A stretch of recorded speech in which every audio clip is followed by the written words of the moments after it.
Sinubukan kong gumastos ng $16,000 para sa isang abandoned storage locker na puno ng sports at Pokemon cards. Pero ito ang nangyari, mga kaibigan. Kaya susubukan ko ibang paraan para sa locker na ito.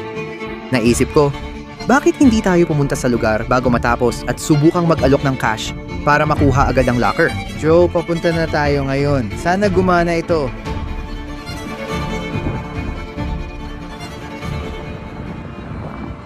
May masamang balita tayo. Hindi natin makita ang locker at hindi ako nakapag-bid. Plano ko na sana ito para sa inyo. Alam kong matagal din akong di nagpo-post. Ang pangunahing dahilan ay dahil sinusubukan kong maghanda ng isang malaking bagay. Sige, babalik tayo dito.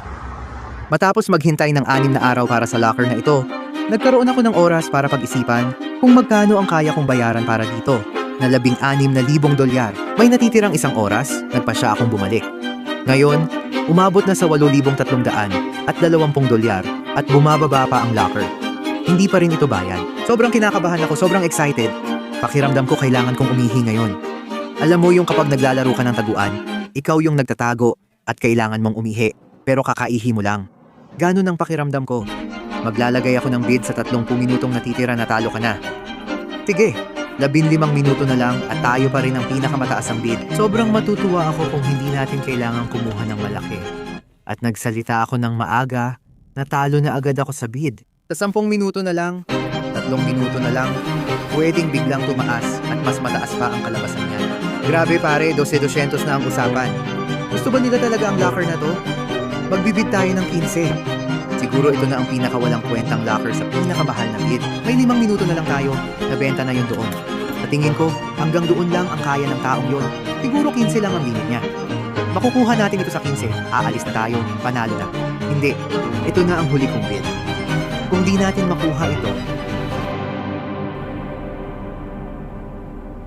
at mukhang tapos na tayo. At parang palpak talaga ang locker na ito. Kaya gumastos ako ng $350 sa isang inabandonang storage locker na akala ko ay maganda. May mga nagsabi na pineke ko lang ang mga locker at inayos ko lang. Kaya ipapakita ko ngayon ang buong proseso kung paano ko sila binili. May mga locker na kumikita ako at may mga hindi. Bakit ko lolokohin sarili ko kung wala naman akong makukuha at malulugi pa ako? Ayoko malugi. 25 segundo ang nasa orasan, kausapin mo ako. 10 segundo na lang natitira ngayon. Mas malaki ang nagastos ko kaysa sa inaasahan. Tara na, sige na, tara na baby. Nakuha na natin to. Akala ko mas makakamura ako. Pero ₱350 rin ang nagastos ko para dito. Ito na ang unit. Kahit na hindi siya mukhang storage locker, parang kahoy lang na pinto. Busyo, buksan na natin to at tingnan natin. Tara na baby, ang daming laman nito. At grabe, okay, mas malalim pa pala to kaysa sa inaakala ko. Halika, tingnan mo to. Uy, bisikleta ba yon sa likod? Grabe, sige, pakinggan mo. Kaya ko gustong kunin to ay dahil sa dami ng sapatos dito at sa pekeng movie bag na to. Siguradong peke talaga ito. Ibig kong sabihin, sa itsura pa lang. Yung kalidad, oo, hindi talaga ito legit. Pero sige, wag na tayong mag-aksaya ng oras, simulan na natin to. Sana naman sulit ang binayad ko dito. Sa ngayon, parang sakit lang ng ulo na nagkakahalaga ng $350 to. Pero baka makahanap tayo ng mga kayamanan dito, kaya simulan na natin. Bujo, magsisimula tayo dito sa itaas. Diretso na tayong susugod dito. Tingnan natin kung anong makikita natin. Ano yan, Puerto Rico? Gusto mo bang isuot yan? Sigurado ka ba? Ako rin, hindi. Hindi kong may wig na nakakalat sa sahig. May mga tasa tayo pare. Grabe, ang dami nating bitamina, mga reseta. Alam mo ba? Gusto ko yung pagiging dealer ng sapatos at damit at mga ganoon. Hindi ko yata kayang maging ganong klaseng dealer kahit kailan. Ay grabe, tingnan mo. Kumikita na tayo, baby. Anak, anong balita? 10 sentimo at 5 sentimo. Tara na, baby, kausapin mo ako. Diretso tayo sa piano. Tayo sa sapatos na to. Anong meron tayo sa unang Nike box na to? Maliit na Nike phone, posit, o kaya mga pako at iba pang produkto. Ano? Ilalabas ko mamaya yung Louis bag. May Sperry box tayo. Tara na baby, pakinggan mo. Di ako masaya na Sperry's lang nakuha natin. Pero may magandang side. Kung makakuha ako ng 20 pesos sa Facebook Marketplace, masaya na ako. Pero Joe, kausapin mo ako. Hindi. Ano ba talaga to? Nike Air Griffin Max. Alam mo, ayos lang yan. Ayoko rin talaga nun, kasi walang may gusto. Sige, kausapin mo ako. Grabe, parang iyak na ako. Mas marami pang kahon ng Air Max na walang laman. Sige, tingnan natin itong Louis bag. Kausapin mo ako, teka, ano yan? Ano yun? Ano yun? Hindi, yan mismo. Wala namang malaking extra large na sauna suit. Pero kausapin mo ako, anak. Anong gagawin? May reseta ba tayo? May mga party lights tayo dito. Oo, sulit na sulit talaga ang bayad ko dito. Bagong-bago sa kahon na LED, ito mismo. Bagong-bago talaga kahit mukhang hindi na bago ang kahon. Pero totoo, bago pa rin ito. Pakinggan mo anak, $4. Tig-2 bawat isa. Sige ano to? Sige, hindi ko alam kung ano to dito pero ayan. Napakaganda at maayos. Ito mismo ang ginagamit namin nung panahon ko. Okay? Tripod? Oo. Oo anak. Anong meron? Yan ang pinakamaliit na tripod na nakita ko sa buong buhay ko. Ang astig niyan. Kukunin natin sigurado ang tripod na ito. Ganito, hindi ko alam. Siguro mga $10 ang presyo ko sa tripod. May ilaw din tayo dito. Imposible namang gumana ito, di ba? Kailangan natin ng baterya. May maliit tayong AirPods. Maayos naman ang takbo nila. Demo AirPods pa ito. Kukunin natin yan. Solid na 50 sentimo. Pero siguradong iba-blur ito sa screen. At sa likod ng blur, 9 pulgada ang makikita mo. At ako'y magsasabi, sandali lang. Gusto mo ba ito? Hindi, ayos lang ako. Sige, mukhang iyon lang laman ng Louis bag na ito. Kalokohan talaga. Yun lang masasabi ko. Sige, tingnan natin lahat ng sapatos na to. Kausapin mo ako, Diyos ko, ang hirap nito. Wala talagang laman ang Team Timberland box. Bakit tayo nagtatabi ng mga walang lamang kahon? Ano bang nangyayari ngayon? Yun ang problema sa pagbili ng mga locker. Hindi, itong kahon ng foam runner na ito ay may literal na foam lang. Walang runners. Diyos ko. Oh, may Yeezy at kahon ng Yeezy sa ibaba. Kung may makita ka, pakiusap, kausapin mo ako. Sige, oras na para umiyak. Sandali lang. Halika dito, tingnan mo ito. Grabe, ang bigat nito. Nakita ko lang itong kahon at nakita ko itong parang package. Nagbigay lang ito ng pag-asa sa akin na baka sabon ito, sa totoo lang, baka magandang sabon pa. Mga pamasko ito pare. Mga pamasko talaga ito buong araw. Sige, buksan ko na ito dito. Sabon na naman ba ito? Literal na El Chapo ng sabon ito. Sige, marami na tayong sabon, nakuha na natin yung Morphe palette. Sandali lang, sinasabi ko lang, pakiramdam ko pwede akong kumita dito. Hindi ko alam kung magkano ang mga ganito kapag bago, pero kahit pre-owned na ganito, may natitira pang mga kulay. Sa tingin ko, pwede talaga akong kumita dito. Pinakamaganda yata itong nakuha natin sa locker. Bukod sa 9 pulgada, mikropono, ayos din. Baka magsimula ako ng rap career dahil dito.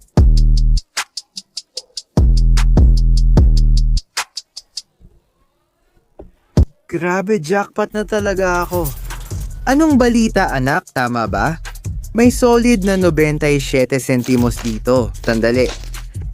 Tara na baby. Kukunin ko talaga yan. Tama yan. May pera dito. May sira tayong iPhone dito.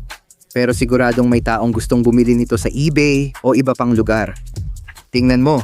May credit card ako. Babasahin ko ang mga numero. 4, 0. Pinapanood nyo lang ako. Nakakatulong ito sa iba na malinis ang kalat. Ay, napaaga yata ako magsalita. Kumusta anak? Isa na namang produkto ng Apple yan. Sabihin na nating makakuha ako ng matibay na 20 piso para dyan. Masaya na ako, ayan. Okay na, basag man ang screen at lahat. Masaya na ako sa 20, sandali lang. Pagka, nakasil pa ba to sa kahon? Uy, hindi pa nga nabubuksan to. Ayos to, ang astig. Tara na. May Himalayan salt lamp tayo. Ngayon na.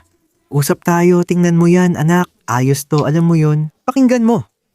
Bago pa talaga yan. Ganyan dapat itsura. Ayos at bago. Gets mo. Hinuhukay natin mula sa ibabaw. Ano to? Uy, bagay sa'yo. Jordan Craig, ano meron sa brand na to? Lagi ko nakikita. Tara na, sana may Jordan Craig dito. Tara, baby. Gusto ko talaga ang Mr. Clean Magic Eraser. Nagagawa nila ang trabaho, kaya siguradong iuuwi at masayang gagamitin ko yan. Akala mo malaki ang 9 pulgada? Subukan mo ang 26. Oh, sandali lang, tumahimik ka muna. 2 ba yan? Oo, sealed pa yung isa. Kukunin ko na yan. Ang astig ng mga to. May shoebox tayo dito pero talagang walang laman. Pakiramdam ko wasak ako, durog na durog. Pero sino ba ang nakakaalam? Baka naman grabe. Gaano karami kaya ang mga card? Grabe naman. Grabe naman ang daming barya. Pakinggan mo muna ako. $10 na bill. Alam kong mababawi ko pera ko dito. Tara, mamimigay tayo ng $10. Grabe, tara na, sandali lang. Nandito ang Prada Flappers. Anong tingin mo? Hindi, kahon na may mani at kung ano pa. Isa na namang pitaka ba yan? Grabe, sandali lang. Tingnan mo yan, ang daming alkansya niyan. 50 sentimo ba yan sa loob? 50 sentimo? Hindi. Sige, kukunin ko na yan dyan. Pupunta na tayo sa dollar store. Baby, ano to? Oh, Yeezy box sa toilet paper. Kasi nadumihan lang ako. Oh, sandali. Kukunin ko yan sigurado. Mayroon tayong Michael Kors na jacket dito. Isang puffer. Baka may barya pa sa bulsa mula sa dati. AirPods ba yan? Oo, tol. Alam mo ba tungkol sa limited edition AirPods na yan? Temu, saan nila gustong pumunta? Oh, sige, gaya ng sinasabi ko. May resibo sa bulsa. O tol, Michael Kors na jacket ito. Sa tingin ko makakakuha ako ng pera dito. Masaya na ako rito kaya gawin na lang nating $70. Facebook Marketplace, Michael Kors. Konting laba, patuyo, spin. Sandali, kausapin mo ako, baby. Masaya na ako. HP Computer Core, IP2 Intel. Andar pa kaya to? Pero masaya ako at kontento na ako dyan. Siguradong kukunin ko yan. Yan mismo. Matibay na P80 may kahon dito. Oh, yan ang pangako. Nakakakilig to. Alam mo ba kung bakit di pa nabubuksan ng kahon? Gagamitin natin ang Buddha ko para siya ang mag-karate chop dito. Tunay na mukhang sapatos ito. Buddha, kausapin mo na ako. Ano yon? Kilalanin ang pamilya. Ito ang gender reveal na sapatos. Malalaking sapatos yan. Hindi ko pa ito nakita sa buong buhay ko. Wala akong ideya kung ano yan. Kailangan ko pa itong i-research. Bago pa to. Siguro mabebenta ko to. Oo, kukunin ko yan. Kuyan, unang sapatos na nakuha natin dito at masaya ako. Mag-comment sa baba kung alam nyo ang bogs kasi wala talaga akong alam. Pamingwit ba to? Tripod rod pala to? Yan ang sinasabi ko. Gamitin mo yan bilang selfie stick. Astig yung maliit na tripod. Kunin natin yan. Brick ng sabon pala yan. Hindi locker ng drug dealer kundi locker ng nagbebenta ng sabon ang nahanap natin. Baka ito ang kay Ginong Queen, locker ni Ginong Queen si Ginong Queen. Ayos. Kausapin mo ako, anak. Kausapin mo ako. May mga laro tayo sa Xbox dito, mga digital versatile disc Nemo, ito at iyon. Kausapin mo ako. Ano meron tayo? Ay, hindi pwede. Tara na. Kukunin ko ang Halo. Wasak na ito. Pakita mo ang 2K16. Kumusta, baby? Pakita mo ang Ghost. Kumusta, baby? Ano yan? Hindi ko alam. Turning point? Tatanggapin natin na panalo na yan. Kukunin ko pati ibang digital versatile disc. Ayos na ako. Sabi ko, sige, kwento ng buhay. Oo, babasahin ko ito pagkatapos ng locker. May mga salita ba? Sige, astig pala. Dito rin, mukha lang siyang ordinaryong kahon. Pero may mga LED dito. Isaksak mo lang ito. Isa itong lightbox para makakuha ng mga litrato ng mga bagay na astig. Gusto ko yan. Ibebenta ko sa'yo. Sa palagay ko, makakakuha ako ng mga 20 piso dito.